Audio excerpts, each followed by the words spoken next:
mbégte bu am solo. alhamdulilah mbégte mi nga xam ne tey jii sa xarit sa rakk def na ko ci Thiès te loolee mosul mbébét noo ko gisee. waaw xanaa di sant ñu borom bu baax a baax di féliciter bu baax a baax vraiment Ousmane macha allah ci initiative bu rafet bi mu jël vraiment investir lu toll nii lu mel nii à Thiès vraiment mu ñëw mën naa ni bokk ak waa Thiès terrain bi ko yàlla defal mën naa ni aussi mu profité ci rendre ci hommage Pape Bouba Diop mi nga xam ne mën naa ni ñoom ñaar ñoo doon bokk nekk ak Henri Camara ak yëpp loolu vraiment lu ñu rafetlu la ñu koy féliciter di ko encourager di ñaan lii yàlla bargal ko ba yeneen terrain topp ji en tout cas lii defal jeunesse su Thiès la ko defal jeunesse su Sénégal la ko defal ñëpp war nañ ci mën a inspiré wu ndax lii également dafay dugg en compte ci vraiment mën naa ni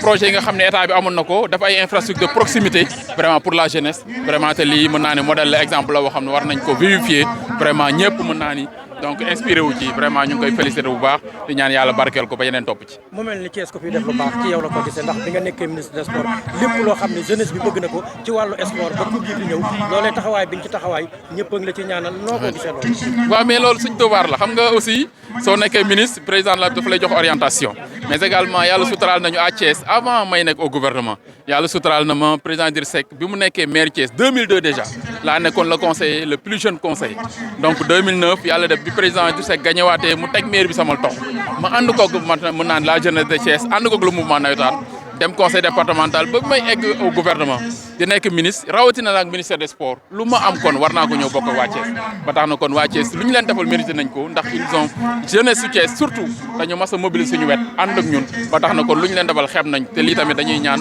yeneen jeune leader yu ne Thiès am terrain ngi ñëw bokk ak waa Thiès ba tax na Ousmane ubbi na buntu bi wane na yoon bi yàlla na ko yàlla gën a barkeel jërëjëf merci beaucoup